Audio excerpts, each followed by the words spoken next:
17-18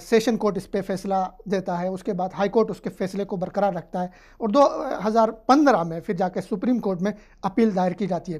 غلام نبی مدنی صاحب کو ہم شامل کرتے ہیں پروگرام میں۔ مدنی صاحب، آپ کافی پروگرام سے پہلے اس معاملے میں بڑے جذباتی تھے، آپ سے میری گفتگو بھی ہوگی۔ ظاہر ہے حرمت رسول کا مسئلہ ہے، ناموس رسالت کا مسئلہ ہے، مختصراً آپ بتائیں کہ اس فیصلے پہ آپ کا کیا رد عمل ہے؟ بسم اللہ الرحمن الرحیم، اللہم صلی علی سیدنا محمد وعلی آلہ وصحبہ وسلم۔ کہ محمد سے وفا تو نے تو ہم تیرے ہیں، یہ جہاں چیز ہے کیا لوح و قلم تیرے ہیں۔ فردوس صاحب، آج انتہائی افسوسناک اور افسردہ اور رنجیدہ پاکستان کے 22 کروڑ مسلمانوں کے دلوں کو توڑنے والا فیصلہ آیا ہے، اور یہ پاکستان کی سپریم کورٹ کا ایک سیاہ ترین دن تھا اور سیاہ ترین فیصلہ ہے۔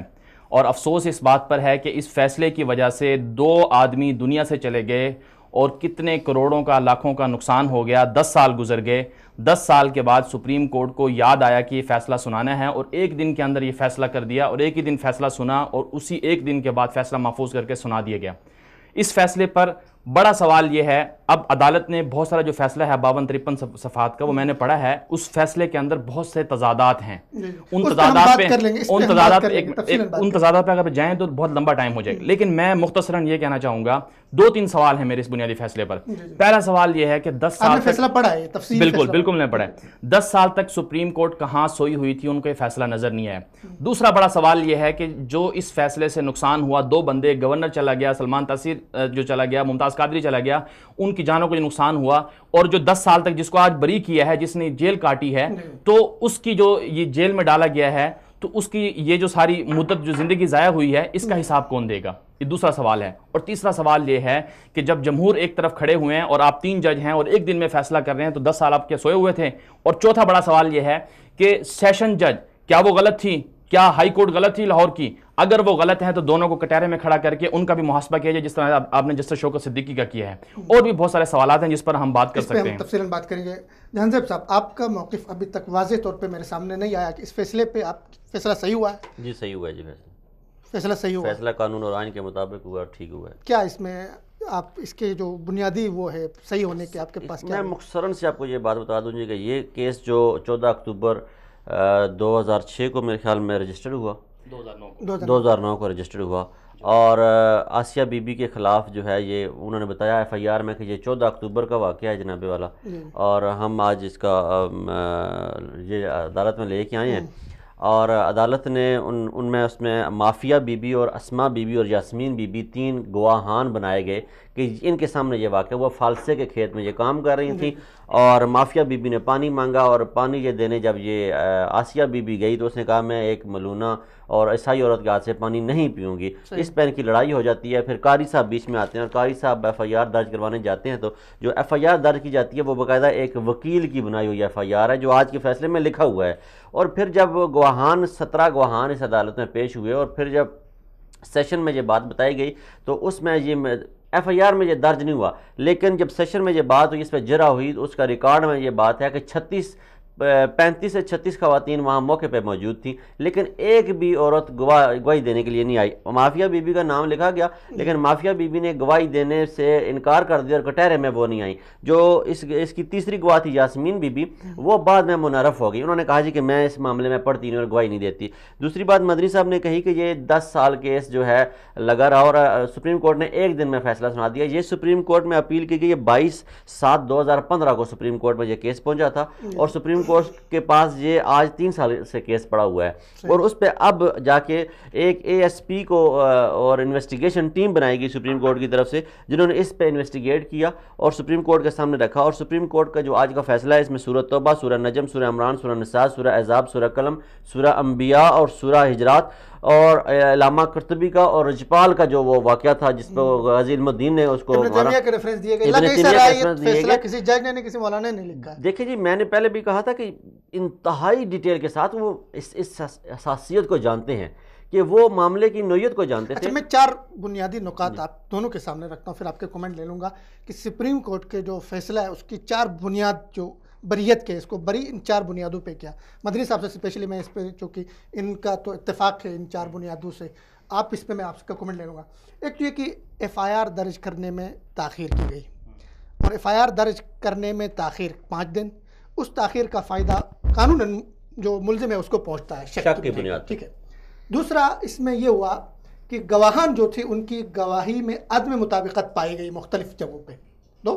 اور تیسرا یہ کہ انہوں نے جو اعتراف کیا تھا، اقرار کیا تھا کہ میں نے توہین رسالت کے ارتکاب کیا ہے، وہ غیر عدالتی فورم پہ انہوں نے اعتراف کیا تھا ایک پنچایت کے سامنے.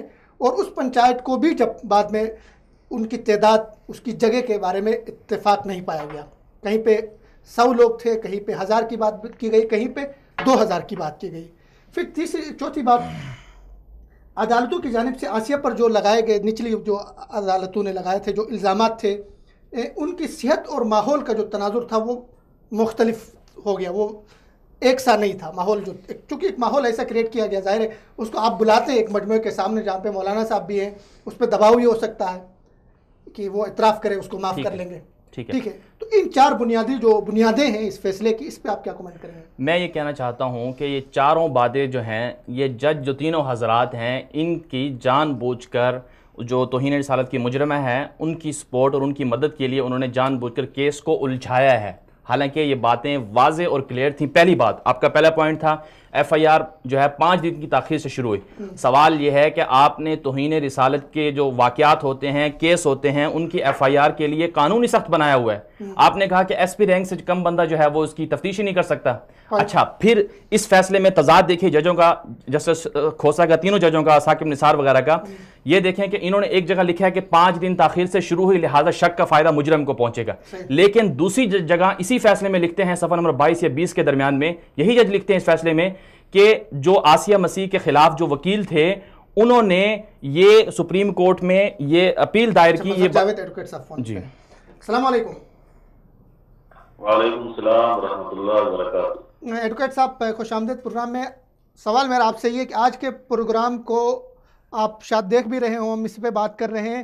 فیصلہ آپ نے پڑھا ہوگا سپریم کورٹ کا، عوام مشتعل ہیں، عوام جذبات میں ہیں، درست، لیکن آپ ایک قانوندان کی نظر سے کس طرح اس فیصلے کو دیکھتے ہیں؟ انصاف ہوا ہے؟ انصاف کا قتل ہوا ہے؟ کیا ہوا ہے اس میں؟ میں یہ سمجھتا ہوں کہ آج پوری پاکستانی قوم اور پوری امت مسلمہ کا پاکستان کی عدلیہ سے اعتماد اٹھ گیا ہے. جی، پاکستان کی عدلیہ اگر ان کی کوئی توہین کرے اس کو یہ جیل میں ڈال دیتے ہیں. توہین عدالت پہ جیل ڈالتے ہیں، توہین رسالت پہ انہوں نے اس کو آج رہا کیا. جی، یہ ہمیں پہلے سے معلوم تھا. میں نے اس حوالے سے اسلام آباد ہائی کورٹ میں ریٹ پٹیشن دائر کی تھی کہ اس کا نام ای سی ایل میں ڈالا جائے، کیونکہ اس سے پہلے جتنے بھی قادیانی اور گستاخ رسول رہا ہوئے ہیں ابھی ان کے خلاف ریویو اور اپیل کا رائٹ موجود تھا، اس کے باوجود وہ باہر بھاگ گئے. ہماری ریٹ خارج کی گئی، ہم نے اس کے خلاف انٹرا کورٹ اپیل کی، وہ بھی خارج کی گئی. ہائی کورٹ نے یہ اس میں لکھا ڈیسیجن میں کہ ہم سپریم کورٹ کے اندر کیس پڑھنے گئے، وہاں پہ ہم انٹرفیئر نہیں کر سکتے، مداخلت نہیں کر سکتے. میں نے وہ فیصلہ پڑھا جو پہلے بھی تھا، جو سیشن جج صاحب نے دیا. اب سیشن کورٹ نے سزا کو بحال رکھا، ہائی کورٹ نے بحال رکھا. ایویڈنس کی بنیاد پہ سٹرانگ ایویڈنس موجود ہے. جب ایک یہ ملزمہ نہیں ہے، یہ مجرمہ ہے، اب وہ پیٹ کر رہی ہے، کنفیس کر رہی ہے، اس نے خود اعتراف جرم کر لیا کہ میں نے یہ گستاخی کی ہے، اور دن دہاڑے کا واقعہ ہے، اور اس کے اوپر ایویڈنس وہاں پہ موجود ہے، آئی وٹنس موجود ہیں جنہوں نے گواہی دی کہ واقعتاً اس نے یہ گستاخی کی ہے. یہ سارا کچھ ہونے کے باوجود یہ سپریم کورٹ نے اس کو آج بری کر دیا.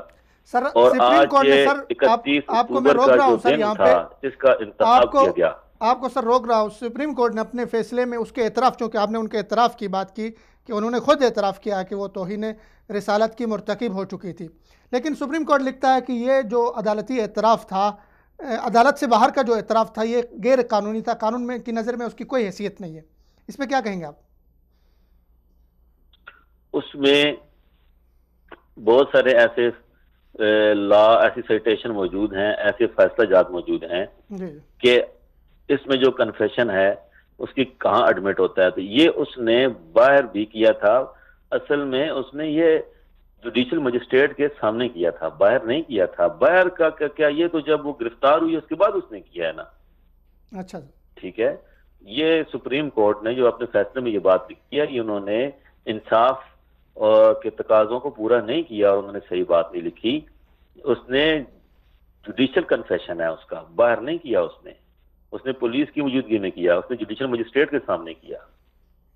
اب آپ یہ دیکھیں کہ یہ پورا ملک جو ہے خون جام ہو چکا ہے، اور اس طریقے سے اگر یہ گستاخ رسولوں کو ایسے ہی چھوڑتے رہیں گے تو پھر اور لوگوں کو بھی جرأت ہوگی تو نبی پاک صلی اللہ علیہ وآلہ وسلم کی گستاخی کریں گے، اور اس ملک کے اندر نبی پاک صلی اللہ علیہ وسلم کی عزت محفوظ نہیں ہے تو پھر کیا محفوظ ہے؟ شکریہ سر آپ کے ٹائم کا، شکریہ ٹائم چونکہ کم ہے پروگرام کا، بہت نوازش آپ کا ٹائم دینے کا۔ مدنی صاحب آپ بات کر رہے تھے بنیادوں بات کر رہا تھا، ایف آئی آر کے 5 دن تاخیر سے شروع ہوئی، ججوں کا جو یہ فیصلہ ہے کہ لہذا شک کی بنیاد پر مجرمہ کو فائدہ پہنچنا چاہیے، تو میں یہ کہنا چاہتا ہوں کہ فیصلے کے اندر خود چیف جسٹس اور کی جو تضاد ہے، ان کے جو بینچ کا جو تضاد ہے، وہ اس سے واضح ہو جاتا ہے کہ عدالت اپنے فیصلے میں لکھتی ہے کہ جو توہین رسالت کی مجرمہ کے خلاف جو وکیل تھا، انہوں نے سپریم کورٹ میں یہ بات کہی بطور دلیل کہ چونکہ سپریم کورٹ میں اپیل 11 دن کی تاخیر سے ہوئی ہے، لہٰذا اس اپیل کو خارج کیا جائے، سپریم کورٹ یہ فیصلہ نہیں سن سکتی۔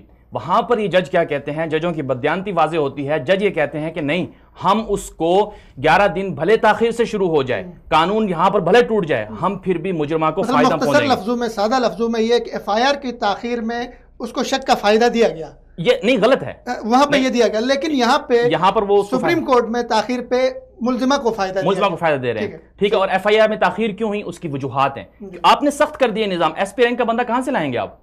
ٹھیک ہے، ایک بات۔ دوسرا آپ کا پوائنٹ تھا کہ جی وہاں پر کہا گیا ہے کہ جی عدالتوں کے بیانات میں تضاد ہے، کہیں پر 100 ہے، گواہوں کے بیانات میں تضاد ہے، کہیں پر 1000، کہیں پر 100۔ بھائی مجھے بتائیں، جلسہ ہوتا ہے، نواز لیگ عمران خان جلسہ کرتے ہیں، جی انہوں نے لاہور میں جلسہ کیا مینار قائد میں، ہاں جی میڈیا والے کیا بتائیں، کوئی کہے گا 10 لاکھ، کوئی کہے گا 5 لاکھ، کوئی کہے گا 50,000۔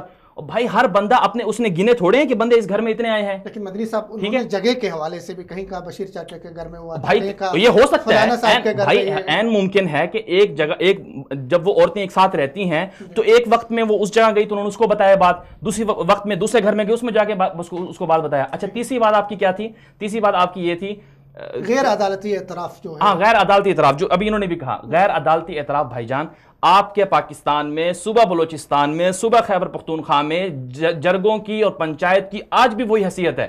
آپ کے جو آرمی چیف ہیں وہ جرگوں میں جاتے ہیں، لوگوں کو مناتے ہیں، جرگوں کی بات مانتے ہیں، قبائلی جرگہ ہوتا ہے، اور آپ اس بات کو نہیں مانتے۔ خود عدالتوں نے کئی فیصلوں میں جو جرگے ہیں، پنچایت، ان کی باتوں کو مانا ہے۔ پھر عدالت کی بددیانتی دیکھیے، عدالت اپنے فیصلے میں 3 جج جسٹس ثاقب نثار اور لکھتے ہیں اپنے فیصلے میں کہ جی انہوں نے یہ باہر اعتراف جرم کیا، لہٰذا ہمارے ہاں اس کی کوئی اہمیت نہیں۔ بھائی آپ کے ہاں 50 بندے یا 100 خود لکھا ہے کہ سینکڑوں بندے موجود تھے مجمع میں، خود لکھا ہے اس فیصلے میں، سینکڑوں بندوں کے سامنے اگر وہ اقرار کر رہی ہے تو آپ وہ نہیں مانتے ہو؟ اچھا یہ باتیں ہو گئی، اور پھر سب سے بڑی بددیانتی جو آج واضح ہوتی ہے اس فیصلے سے کہ غازی علم الدین شہید، جن کے فیصلہ لڑنے کے لیے، وہ مقدمہ لڑنے کے لیے قائد اعظم جاتے ہیں، علامہ اقبال کھڑے ہوتے ہیں، اور یہ چرب اللسان جنہوں نے آج فیصلہ دیا ہے، ان چرب اللسانی کی وجہ سے انہوں نے کہا کہ 20-25 صفحے شہادت، کلمہ شہادت بھی ذکر کر دیا، آسیہ کا نام بھی غلط ذکر کر دیا، قرآن پاک کی آیتیں، حدیثیں، سب کو ذکر کر دیا۔ ہمیں ان چیزوں سے نہ بیوقوف بنایا جائے۔ ہم یہ بات سمجھتے ہیں کہ آج آپ نے غازی علم الدین شہید کے یوم شہادت پر اس فیصلے کے سنانے کی وجہ کیا ہے؟ اور پھر جہانگیر صاحب نے کہا کہ یہ فیصلہ، یہ اپیل جو ہے 2015 میں دائر کی گئی، بالکل 2015 میں یہ اپیل دائر ہوئی، اور وہ غلط طریقے سے دائر ہوئی، اور پھر اس پر کتنے بعد میں 2016 میں سٹے آیا، بینچ ٹوٹ گیا، اور پھر 2018 میں ابھی recently chief justice Saqib Nisar کی جو فرونیت ہے، میں اس کو واضح کہنا چاہتا ہوں کہ انہوں نے بھائی عدالت، یہ سب سے بڑی تو توہین، اگر آپ اتنے ہی سچے ہیں اس مقدمے میں تو آپ نے میڈیا میں پابندی کیوں لگائی ہے؟ آپ اظہار رائے کے سب سے بڑے حامی ہیں، میڈیا اظہار رائے کا آزادی کا علم بردار ہے، پھر آپ نے پابندی کیوں لگائی ہے؟ پابندی اس لیے بھی لگا سکتے ہیں، پابندی لگائی ہے، کسی نوٹیفیکیشن جاری ہوا؟ بالکل نوٹیفیکیشن، کوئی میڈیا نہیں بول رہا اس کے اوپر۔ ایک بات تو یہ سپریم کورٹ، اچھا میں آپ کی طرف آ رہا ہوں، ایک سوال یہ کہ پابندی کی آپ بات کریں، اب میڈیا میں اگر اس طرح چلایا جاتا ہے یہ سارا کچھ، ٹھیک ہے میڈیا پہ ہم تو میڈیا کی آزادی کے قائل ہیں، لیکن ہماری عوام کی جو سوچ ہے، اپروچ ہے، مولانا پیر افضل قادری صاحب کا فتویٰ آیا، بھائی انڈیویجول آرمی کو انہوں نے باقاعدہ طور پہ صرف تحریک لبیک نہیں، تحریک لبیک، آپ پاکستان میں اس وقت دھرنا دینے والے صرف تحریک لبیک نہیں ہیں، وہاں پر دیوبندی ہیں, وہاں پر بریلوی دیگر ہیں جو تحریک لبیک کے ساتھ نہیں ہے, طاہر القادری والے ہیں, پتہ نہیں کتنے لوگ ہیں. کسی نے کہا آپ ایک بندے کی بات مان کر وہ کر رہے ہیں. ایک عوامی ہجوم کو لیڈ کر رہے ہیں, اس کے فتوے پہ ہجوم جا کے کسی جگہ پہ لوگوں کا قتل کر سکتے ہیں. بھائی مجھے ایک بات سنیں نا جی, وہاں پہ اگر کوئی شخص اٹھتا ہے, کل وہ آرمی چیف کا جو سیکورٹی گارڈ ہے وہ اٹھتا ہے, وہ کہتا ہے میرے پیر نے یہ کہا ہے, وہ آرمی چیف کو مار دیتا ہے, ہم 50 سال پیچھے چلے جائیں گے. ہمارے ملک میں کوئی آئے گا نہیں آرمی چیف. ہاں میں اس کا حل بتاتا ہوں نا. صحیح بات ہے, پاکستان جس طرح سلمان تاثیر کے ساتھ ہوا, آرمی چیف ایسا ہو سکتا ہے, ایسا نہیں کرنا چاہیے. ہم اس کے مخالف ہیں. پیر افضل قادری کا بیان غلط ہے, ہم اس کے مخالف ہیں. لیکن سوال یہ ہے کہ یہ پیر افضل قادری کو موقع کس نے دیا؟ آپ کی سپریم کورٹ نے دیا. 10 سال کا فیصلہ لڑکا ہوا ہے اور آپ اس کی طرفداری کر رہے ہیں. سپریم کورٹ طرفداری کر رہے ہیں. سپریم کورٹ کیا قرآن بن گیا؟ کیا نص قرآن بن گیا کہ اس کے بعد ہم مانیں گے؟ کسی جگہ کھڑا ہو جائے گا, سڑکیں بلاک کرے گا, روڈ بلاک کرے گا, 40-50. بھائی آپ نے نواز شریف کو جیل اس میں انہوں نے عمران خان صاحب کو رگڑا دے دیا اس فیصلے میں. اور تقریر میں اپنے فتوے میں پیر افضل قادری صاحب نے ہزاروں کے مجمع میں انہوں نے تقریر کی, آرمی میں بغاوت کی بات کی, جرنیلوں کو باہر نکلنے کی بات کی, باجوہ کو ہٹانے کی بات کی, عمران خان کو قادیانی بچہ کہا, یہ سارا کچھ دیکھو, یہودی بچہ کہا. ہزاروں کے مجمع میں آپ یہ بات کر رہے ہیں. مشتعل لوگ ہیں, وہ جا کے کچھ بھی کر سکتے ہیں. ٹھیک ہے, رد عمل ہونا چاہیے, اس پہ ہمارا بھی رد عمل ہے.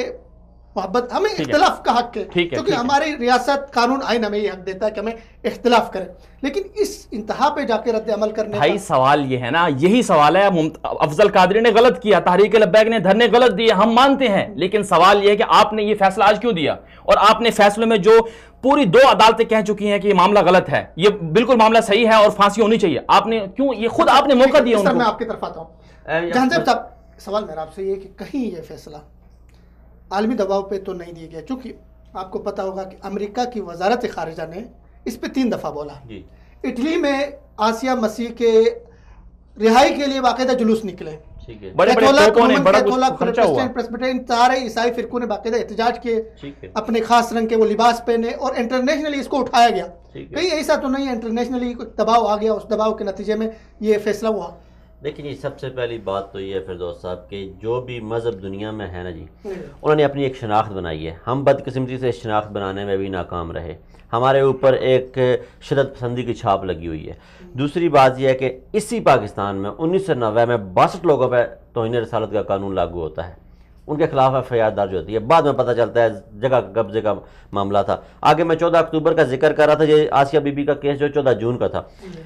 14 اکتوبر 1996 کو ایوب مسیح کے خلاف ایک کیس درج ہوتا ہے. 12 گھر عیسائیوں کے جلا دیے جاتے ہیں, ان کی برادریوں کو وہاں سے نکال دیا جاتا ہے. میں خدا نہ خواستہ نعوذ باللہ میرے ماں باپ میرے بچے قربان نبی پاک صلی اللہ علیہ وسلم کی ذات پہ, میں تب تک مسلمان نہیں ہو سکتا جب نبی پاک حرمت رسول پہ مر مٹنے کا عہدہ نہ کر لوں میں. لیکن میں کوئی آسیہ مسیح کو یہاں پہ ڈیفینڈ کرنے کے لیے نہیں بیٹھا ہوا, میں یہاں پہ ڈیفینڈ کر رہا ہوں تعزیرات پاکستان کو, یہاں پہ میں ڈیفینڈ کر رہا ہوں سپریم کورٹ آف پاکستان کو.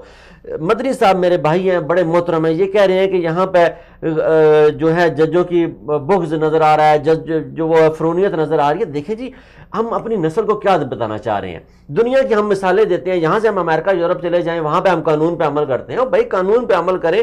اگر سپریم کورٹ کے جج وہاں وہ جج بنا ہے, اگر آپ کو شک تھا کہ وہ جج نہیں بن سکتا, اس کا عقیدہ کوئی اور ہے, احتجاج کرے, اس کو اتروا دے. پاکستان میں پارا چنار میں نہیں ہوا, وہ عمر نام کا ایک جنرل چلا گیا, جب بریگیڈیئر چلا گیا تو اہل تشہیر نے اعتراض کر کے اتروا دیا نا. اپنی طاقت دکھائیں, اتروا دیں اس کو سپریم کورٹ کا جج نہ بننے دیں. وہاں پہ طاقت دکھائیں, وہاں پہ فیض آباد کو دھرنا دیں, سپریم کورٹ کے گرد دھرنا دیں, بند کر دیں سپریم کورٹ کو, ہم آپ کے ساتھ ہیں. لیکن جب ایک شخص کے بارے میں ہم 3 سال سے اس کی تعریفوں پہ تعریفیں کیے جا رہے ہیں, اس کے ہر فیصلے پہ تعریف کیے جا رہے ہیں, وہ جسٹس شوکت صدیقی کے خلاف فیصلہ دیتا ہے, وہ آسیہ کے حق میں فیصلہ دیتا ہے, وہ نواز شریف کے خلاف فیصلہ دیتا ہے, وہ عمران خان کے حق میں فیصلہ دیتا ہے, وہ جہانگیر ترین کو نائل کر دیتا ہے. سارے فیصلوں کی تعریف ہے, سارے فیصلوں کی تعریف ہے. ایک فیصلے پہ آ کے ہم اٹک جاتے ہیں. ہم یہاں پہ جذبات پہ نہیں ہوتے, فیصلے حقائق پہ ہوتے ہیں. ہم سپریم کورٹ ہمارا ادارہ ہے, قانون کو مانتے ہیں, توہین کو, آئین کی پاسداری ہم جانتے ہیں, سب کچھ جانتے ہیں, ہم اس کو مانتے ہیں. لیکن ہم یہ کہتے ہیں کہ ہر آدمی 100% صحیح نہیں ہو سکتا. ایک وقت میں اگر میں گاڑی چلا رہا ہوں, سیدھے راستے پہ جا رہا ہوں, تو میں بالکل صحیح جا رہا ہوں, کل کو میں اسی راستے پہ جا رہا ہوں, غلطی کر رہا ہوں, ممکن ہے. تو سپریم کورٹ کا جو چیف جسٹس ہے, یہ کیا لازم ہے کہ ہر اس کا فیصلہ ٹھیک ہوگا؟ کہیں اس کا فیصلہ ٹھیک ہو سکتا ہے, کہیں غلط ہو سکتا ہے. یہ بات اور طرح کا سوال, ایک اور سوچ, ظاہر ہے نئے اوپینینز اس کے اوپر, لوگوں کے نئے تبصرے, نئی سوچ سامنے آ رہی ہے.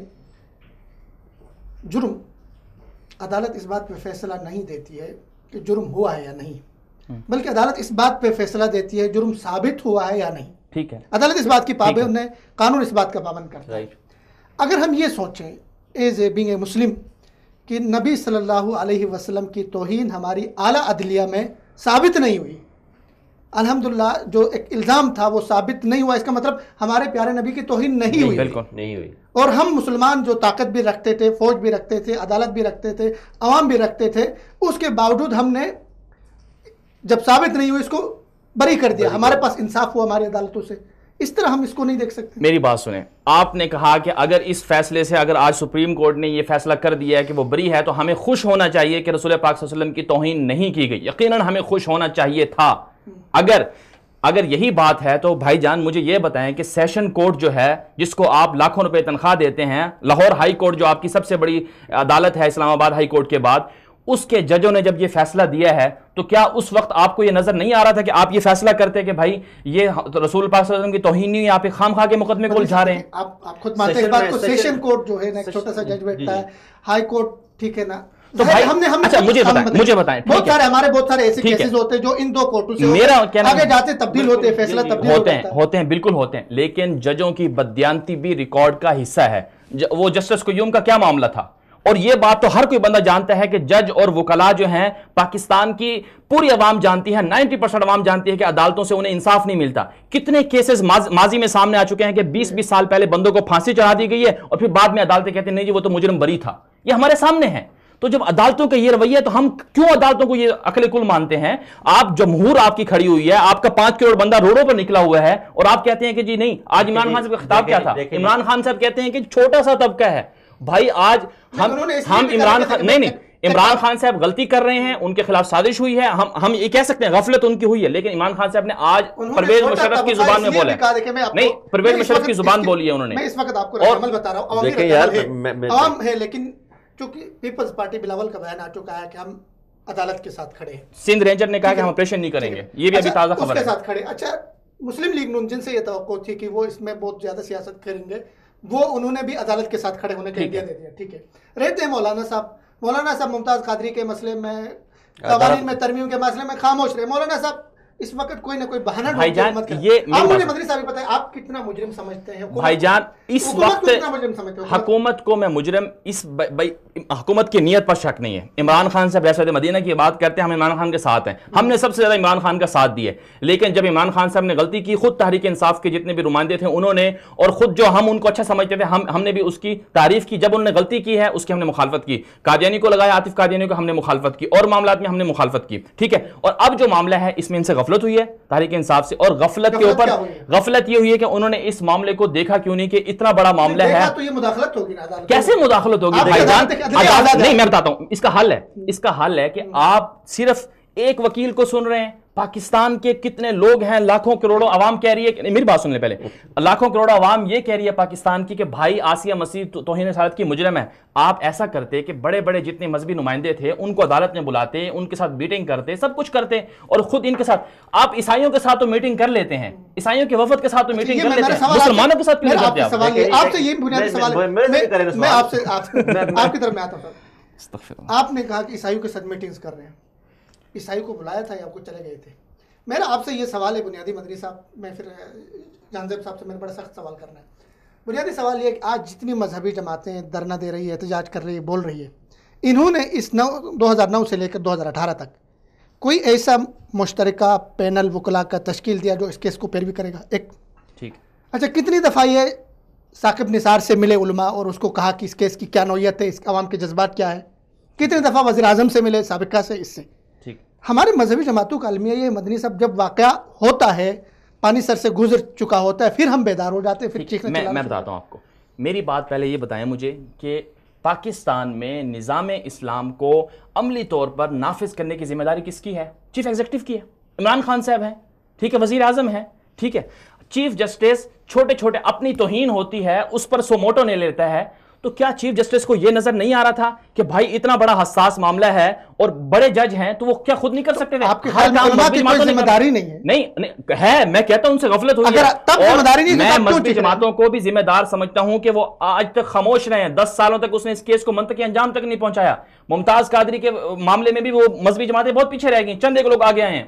ہم مذہبی جماعتوں کو قصوروار ٹھہراتے ہیں، لیکن صرف ان کے قصوروار ٹھہرانے سے آپ کا وزیر اعظم، آپ کے حکمران، آپ کی بیوروکریسی، آپ کی فوج اور آپ کی عدالتیں، آپ کے سپریم کورٹ، یہ سارے کیسے بری ہو سکتے ہیں؟ بھائی ان سب کی ذمہ داری ہے. جانزیب صاحب، آپ کی حکومت پہ قادیانیت نوازی کا الزام تھا پہلے سے تھا، ٹھیک ہے، اب اس فیصلے کے بعد آپ کی حکومت پہ مزید دباؤ آ رہا ہے، اس کو ابھی جو ہے اسرائیلی ایک جہاز کے آنے کی بھی ایک خبر ہے، اور اس میں یہ بھی ایک بات ہے کہ آسیہ کو اس میں پہلے ہی بھیج دیا گیا ہے. ٹھیک ہے، تو اس سارے تناظر میں کیا کہیں گے آپ کی حکومت دباؤ میں ہوگی، پریشر میں ہوگی؟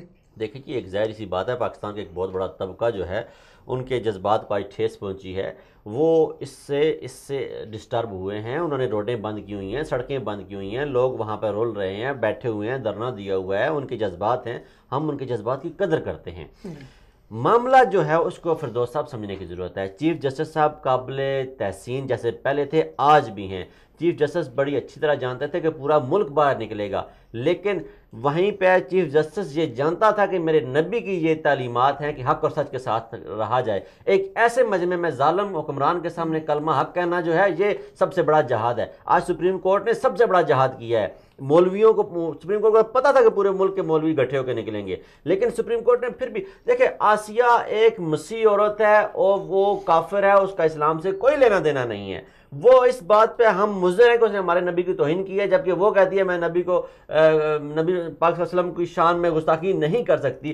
تو ہمارے بزرگوں نے ہمیں ایک بتایا ہے کہ جب بچوں ایک بندہ تمہیں گالی دے کسی جگہ تنہائی میں کھڑے ہو کے، اور پھر وہ کسی بڑے مجمع میں جب وہ کہہ دے کہ میں نے تمہیں گالی نہیں دی، اس کا مطلب ہے وہ تمہارا احترام کر رہا ہے. اسے دوبارہ اس بات پہ فورس نہیں کرو کہ وہ مجمع میں کہے کہ میں نے گالی دی ہے. لیکن یہ مسئلہ ہے توہین رسالت کا، یہ میرے نبی کی شان کا معاملہ ہے. اگر اس نے تنہائی میں بھی گستاخی کی ہے تو اسے سزا ملنی چاہیے. لیکن پھر دوست صاحب فیصلہ میں نے کرنا ہے یا خادم حسین رضوی نے کرنا ہے؟ اس فیصلے کی پہن دسیری کس نے کرنی ہے مجھے یہ بتائیں. چیف جسٹس نے جو فیصلہ دیا ہے وہ غلط دیا ہے.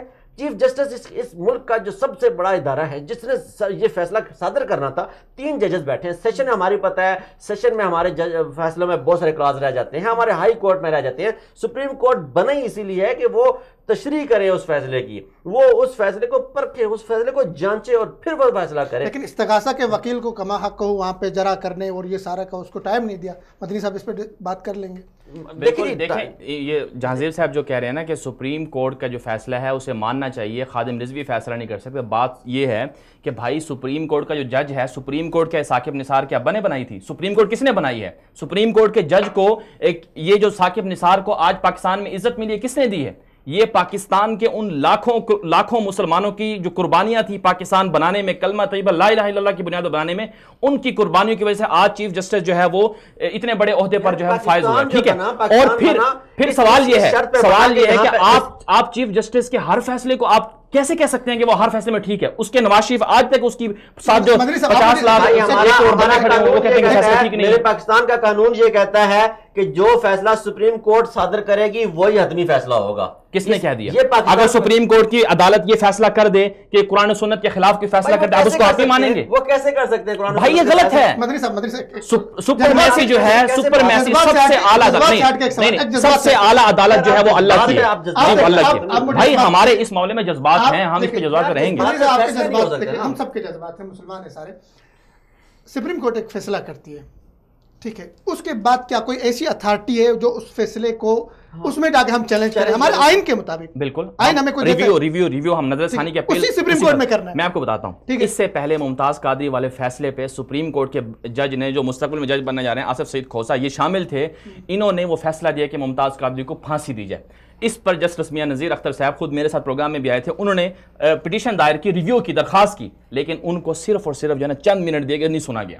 پاکستان میں نظر ثانی کی درخواست کی ہے گنجائش، لیکن مجھے یہاں پر اس آسیہ مسیح والے کیس میں بتا دیں، ابھی سپریم کورٹ نے تو اس کو بری کر دیا اور ابھی خبریں بھی یہ ہیں کہ وہ پاکستان میں نہیں ہے، وہ تو باہر چلی گئی ہیں. اگر نظر ثانی کی اپیل دائر ہو جاتی ہے اور اس کا ECL سے نام بھی نکال دیا گیا ہے، ڈالا بھی نہیں گیا، پہلے ڈالا ہوا تھا پھر نکال دیا گیا ہے، اگر نظر ثانی کی اپیل دائر ہو جاتی ہے اور نظر ثانی کی اپیل پر فیصلہ چینج ہو جاتا ہے تو پھر آپ کیسے لائیں گے اس کو؟ مدنی صاحب آپ مجھے اور آپ یہ جواب دے دیں، آپ کہہ رہے باہر جا رہی ہے، نہیں جا کے کیا کرے گی؟ دیکھیں کتنے لوگوں نے ابھی تک فتوے آئے ہیں اس کو مارنے کے، بھائی اس کے سر اڑانے کے فتوے آئے، لوگوں نے انعامات کے اعلانات کیے جو اس کو مارے گا اتنے، بالکل آئے، اس کو تو جانا پڑے گا۔ بھائی جب آپ کی عدالت جب چھوڑے گی، جب آپ کی عدالت فیصلہ نہیں کرے گی، لوگ ہاتھ میں لیں گے نا قانون ہاتھ میں۔ سوال یہ ہے کہ ایک مجرمہ ہے بھائی جان، وہ ایک مجرمہ ہے، آپ کیسے کہہ سکتے ہو مجرمہ نہیں ہے؟ مدنی صاحب یہ عدالت کا کام ہے، یہ 3 بندے کہہ رہے ہیں نا، 3 بندے، 5 کروڑ عوام 10 کروڑ عوام کہہ رہے ہیں کہ نہیں ہے، وہاں کی جو لوگ ہیں سینکڑوں بندے وہ کہہ رہے ہیں کہ مجرم ہے۔ عوام اچھا مجھے یہ بتائیں کہ کیا عدالت فیصلہ غلط نہیں کرتی؟ میری بات سنیں، مجھے بتائیں کیا عدالتوں میں غلط فیصلے نہیں ہوتے؟ پکڑتی ہے عوام سامنے چور پکڑتی ہے، اسے عدالت کے بھیج دیتے ہیں، کیا اسے عوام مارنا جو ہمارے سوال یہ کیا عدالتوں میں فیصلے غلط نہیں ہوتے ہیں نا؟ تو جب آپ یہ بات مانتے ہیں عدالتوں میں فیصلے غلط ہوتے ہیں، ہم یہی تو کہہ رہے ہیں کہ یہ فیصلہ غلط ہوا ہے۔ دیکھیں اس کا عدالتوں میں فیصلے غلط، یہ ہم تو کہہ رہے ہیں، اس کا حل کیا ہے آپ کے پاس عدالت میں؟ حل یہ ہے، قانونی حل مجھے بتائیں۔ دیکھیں بھائی قانونی حل یہ ہے کہ ہمیں سب کو پتہ ہے کہ پاکستان کا قانون جو ہے وہ بااثر شخصیات کے ماتحت ہے، ہم نے اس کو رونتے ہوئے پاکستان کے پاؤں تلے روندا ہے لوگوں نے، 70 سال سے ہم دیکھ رہے ہیں۔ ابھی حل یہ ہے لیکن آپ کے قانون میں قانون توہین رسالت موجود ہے، بالکل قانون، آج تک کسی کو سزا ہوئی؟ ٹھیک ہے آپ پروف کریں نا۔ نہیں کیوں بھائی؟ اچھا میں ایک مثال دیتا ہوں، نہیں میں پروف دیتا ہوں، میں پروف دیتا ہوں، میں آپ کو پروف دیتا ہوں، فردوس صاحب میں آپ کو پروف دیتا ہوں۔ بھینسا موچی روشنی کے جو پیجز تھے چلائے جا رہے تھے، گستاخانہ ملحدانہ مواد موجود تھا ان پر، ہائی کورٹ اسلام آباد میں کیس جاتا ہے، وہاں ثابت ہوتا ہے پاکستان کے کروڑوں لوگ جو سوشل میڈیا استعمال کرتے ہیں ان پیجز سے وابستہ ہیں، انہوں نے سمجھا کہ یہاں پر وہ ہے، سب کچھ ہے، گستاخی کا مواد ہے، لیکن اس کے باوجود آپ کی عدالت ان کو چھوڑ دیتی ہے۔ نہیں آپ اس کو چھوڑ دیں، کس نے سنا؟ جج نے سنا نا بھائی، جج کا نام کیا تھا؟ جسٹس صدیقی نے سنا نا۔ کیا وہ غلط تھا؟ آج شوکت صدیقی کے خلاف جب فیصلہ آتا ہے تو یہ شوکت صدیقی نے ان کو رہا کیا نا۔ ہاں تو آج آپ جو آپ کی عدالت جس عدالت کو آپ پوچھ رہے ہو، جس عدالت کی آپ پرستش کر رہے ہو، جس قانون کو آپ پوچھ رہے ہو، ہم اس کی بات کر رہے ہیں نا۔ آپ کا وہ جج تھا، آپ کا لگایا ہوا تھا نا وہ۔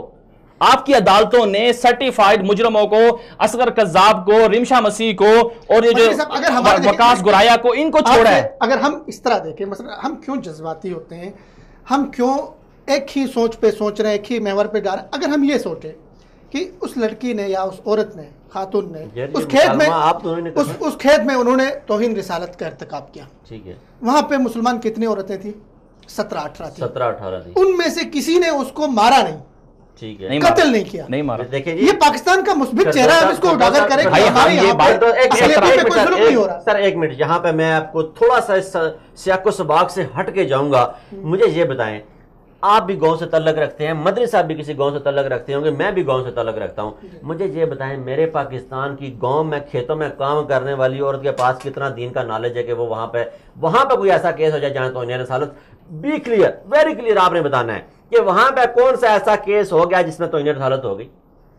مجھے یہ بتائیں میری گاؤں کی ماؤں بہنوں بیٹیوں کے پاس اتنا نالج کہاں سے آ گیا؟ یار خدا کا نام لو، پورے قوم کو ٹرک کی بتی کے پیچھے لگایا ہوا ہے۔ آپ سب کو، آپ جو ہے نا تھر کے ایک گاؤں کو اور جو ہے نا پنجاب کے ایک گاؤں کو ایک جیسا سمجھ رہے ہیں، یا آپ مفروضوں پر بات کر رہے ہیں؟ 45 کلومیٹر دور رہتا ہوں اسلام آباد سے، ہم گاؤں میں ہیں، گاؤں والے ایجوکیٹڈ ہے بھائی جان۔ یہ 1970 1990 کا زمانہ نہیں کہ میڈیا نہیں تھا، لوگ ایجوکیٹڈ، اب ہر بندہ ایجوکیٹڈ ہے بھائی جان، ہر بندہ ایجوکیٹڈ ہے۔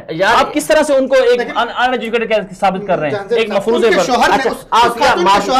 Mafia Bibi, Asma Bibi اور یاسمین بی بی کی تعلیمی قابلیت آپ جا کے چیک کر لیں، میں نے ان تینوں عورتوں کی چیک، یہ تینوں ان پڑھ عورتیں ہیں۔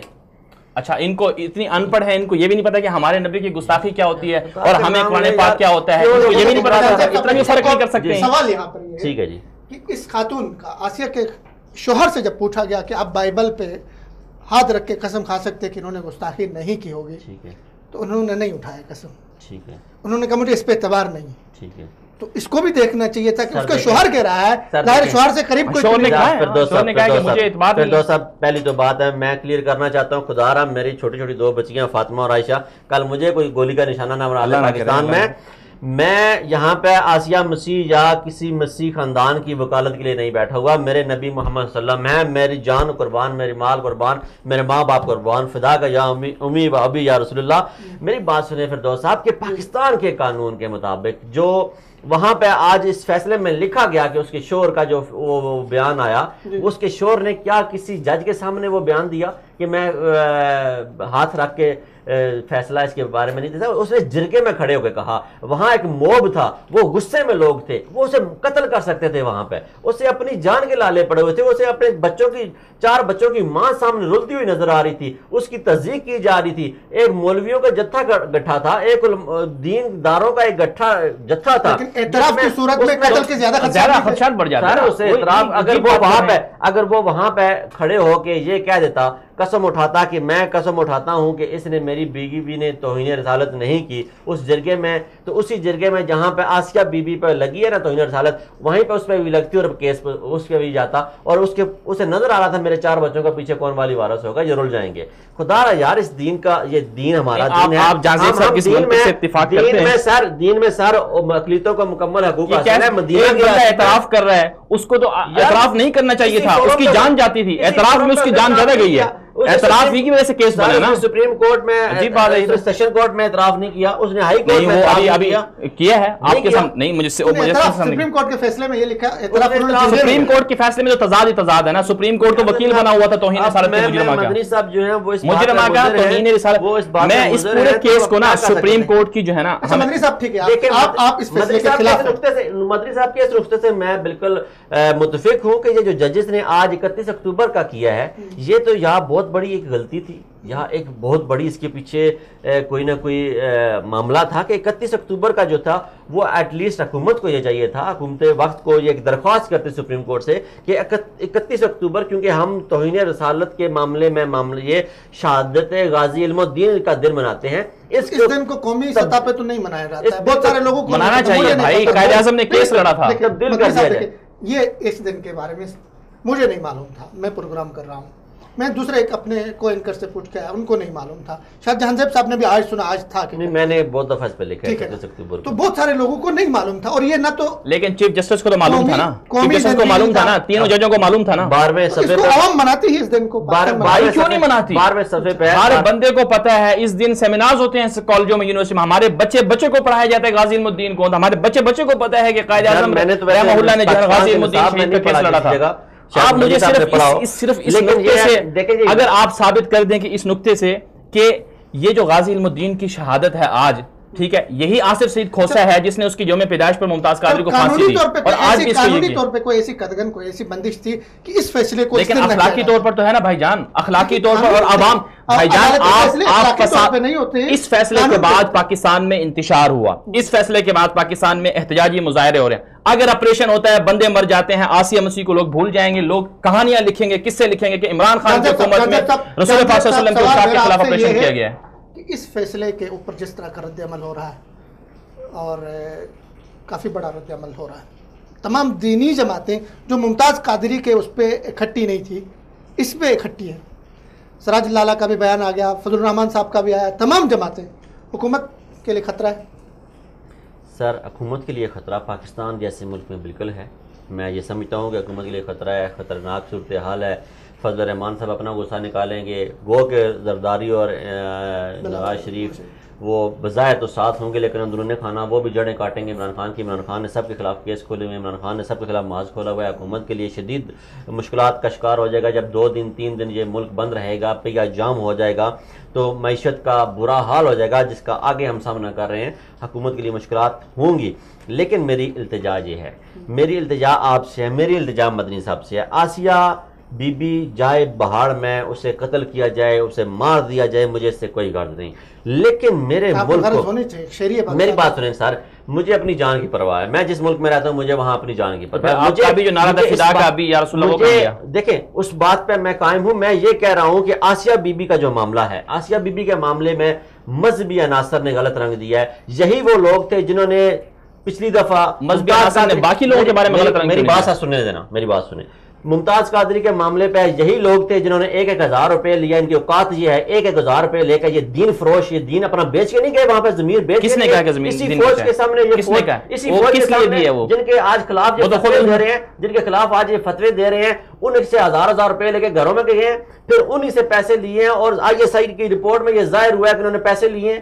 یہی لوگ تھے نا جی, انہوں نے دین کو مذاق بنایا. ہمیں فضل الرحمان صاحب نے دین کو آج بچے کے سامنے پاکستان میں مذاق بنا دیا. یار یہ دین ہے, خدا کا دین ہے, اللہ کے نبی کا دین ہے. اللہ کے نبی نے اسے معاف کر دیا جس نے گندی اوجڑیاں پھینکی, ہم مان لیتے ہیں اوجڑیاں پھینکی, اللہ کے نبی نے اسے معاف کر دیا. اور یار اللہ کے بندوں وہ رحمت للعالمین تھے. ایک عورت یہی تو سیکولر کہتے ہیں, یہی تو ملحد کہتے ہیں. یہ غلط بات ہے, یہ قطعاً غلط بات ہے کہ آپ مذہبی طبقے کے رد عمل سے متفق ہیں حالیہ فتوے شتوے شامل کر کے؟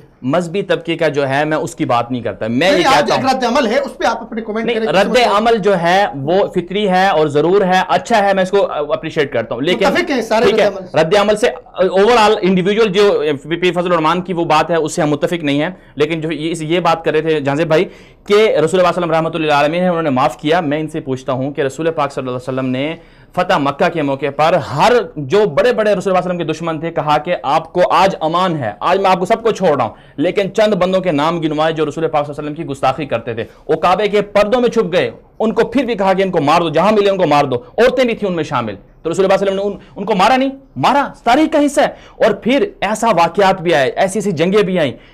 ایک صحابی ہے, بیٹا باپ کے سامنے کھڑا ہوا ہے, باپ سامنے مشرک ہے, بیٹا مسلمان ہے. باپ نے کہا کہ بیٹے نے کہا کہ باپ مان جاؤ, اسلام لے آؤ ورنہ مارے جاؤ گے. اس نے کہا نہیں میں مانتا ہوں, تمہارا رسول غلط ہے, تمہارا دین غلط ہے. اس کی گردن اڑا دی بیٹے نے. یہ واقعات ہوئے ہیں. مدنی صاحب ابھی میں آپ کو اسی تناظر میں کہ وہ معاملہ یہ تھا کہ انہوں نے نبی پاک صلی اللہ علیہ وسلم کی شان میں گستاخیاں کی, انہوں نے نبی پاک صلی اللہ علیہ وسلم کی شان میں گندے گندے غلیظ شعر بکے, انہوں نے نبی پاک صلی اللہ علیہ وسلم کی شان میں نبی پاک صلی اللہ علیہ وسلم کو ہر ایذا پہنچائی. اللہ کے نبی کہنے میں مجبور ہے کہ کون ہے جا کے ان سے بدلہ لے. لیکن یہاں پہ ایک عورت ہے, وہ کہہ رہی ہے کہ میں عدالت میں کھڑے ہو کے ریکارڈ کا حصہ بنتا ہے, وہ کہہ رہی ہے کہ میں اللہ کے نبی کی شان میں گستاخی نہیں کر سکتی. میں چھپے تھے نا اللہ کے نبی, جو کعبے کے پردے میں چھپے تھے نا گستاخ, نہیں جو کعبے کے پردے میں چھپے تھے نا انہوں نے بھی یہی کہا تھا ہمیں چھوڑ دو, ہمیں معافیاں مانگی تھی بھائی جان. اس طرف یہ الگ ڈیبیٹ ہوگی, الگ بحث ہوگی کہ کس وقت توہین رسالت کے مسئلے میں کیا کچھ ہوگا.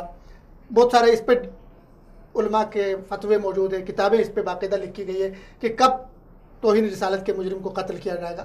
اب یہ ایک عدالت میں کیس تھا, وہ ثابت نہیں ہو سکا. ججز دیکھو, ججز نے یہ نہیں کہا, دو عدالتوں نے ثابت کیا, دو عدالتوں نے ثابت کیا, پھانسی دینی چاہیے. چھوٹے سے جوہری نقطے کو سمجھے مدنی صاحب, عدالت نے یہ نہیں کہا ہے کہ آسیہ بی بی نے توہین رسالت کا ارتکاب کیا, ہم نے اس کو چھوڑ دیا, یہ نہیں کہا. انہوں نے یہاں پہ یہ لکھا ہے فیصلے میں کہ یہ توہین رسالت کا ارتکاب ثابت نہیں ہو سکا, اس جرم کا ارتکاب. کیوں ثابت نہیں ہو سکا؟ وجوہات لکھی ہے نا, نہیں وجوہات لکھی ہے نا, جسٹس جو 3 رکنی فیصلہ تھا اس نے وجوہات لکھی ہے نا کہ ہمیں شک کا فائدہ ملا ہے, ہمیں یہ جو ہے نا گواہوں پر پچھلے جو 2 عدالتوں کے فیصلے تھے ان پر ہمیں اعتماد نہیں, یہ باتیں لکھی ہیں نا اس نے. میں اس کی بات کی جواب دے چکا ہوں. FIR تاخیر سے کیوں شروع ہوئی, اقبال جرم کیوں نہیں ہوا, اور جی 1000 12,000 15,000 یہ مفروضے ہیں, عدالتیں مفروضوں پر فیصلہ کر رہی ہیں. اچھا یہ فیصلہ ہو چکا, یہ فیصلہ واپس نہیں ہوگا. جہانزیب صاحب, اس فیصلے کے بعد قوم کو متحد رکھنے کے لیے, آپس کے انتشار کو ختم کرنے کے لیے, چونکہ اگر یہ فیصلہ غلط ہوا, ایک نقصان ہوا, مزید نقصان سے بچنے کے لیے ہمیں کیا کرنا چاہیے, قوم کو کیا پیغام دیں گے؟ مزید نقصان سے بچنے کے لیے جو آج عمران خان صاحب نے خطاب کیا, انہوں نے کہا کہ یہ مخصوص چھوٹے گروہ کا ایک جتھا ہے, اس سے آئینی ہاتھوں سے نپٹنا چاہیے, یہ زبان استعمال نہیں کرنی چاہیے. پاکستان سب کا ہے, پاکستان میرا ہے, اور جو احتجاج کرنے والے ہیں وہ بھی پاکستانی ہیں. اور میں یقیناً میں اکثر یہ بات کہتا ہوں کہ پاکستان کے اندر رہتے ہوئے ہر شخص پاکستانی ہے, خواہ اس نے نون لیگ کو ووٹ دیا ہے یا پیپل پارٹی کو دیا ہے یا جماعت اسلامی کو دیا ہے یا فضل الرحمان صاحب کو دیا ہے. میں حلفاً کہنے کے لیے ہر پاکستانی کی نیت پہ میں شک نہیں کرتا, خواہ اس نے ANP کو دیا ہے, میں اس کے بیاف پہ حلفاً یہ کہتا ہوں کہ اس نے اپنا ووٹ پاکستان کی ترقی کے لیے دیا ہے. اس کے نزدیک اس کا وہی لیڈر پاکستان کی ترقی کا ضامن ہے جس نے اس کو ووٹ دیا ہے. اس کی کوئی عام آدمی کی پاکستان سے دشمنی نہیں ہے, کوئی غداری نہیں ہے, کوئی اس کی نفرت نہیں ہے. آج جو پاکستانی سڑکوں پہ بیٹھے ہوئے ہیں, آج جو پاکستانی احتجاج کر رہے ہیں, ان کی محب الوطنی پہ کوئی شک نہیں ہے, ان کی حب رسول پہ کوئی شک نہیں ہے. وہ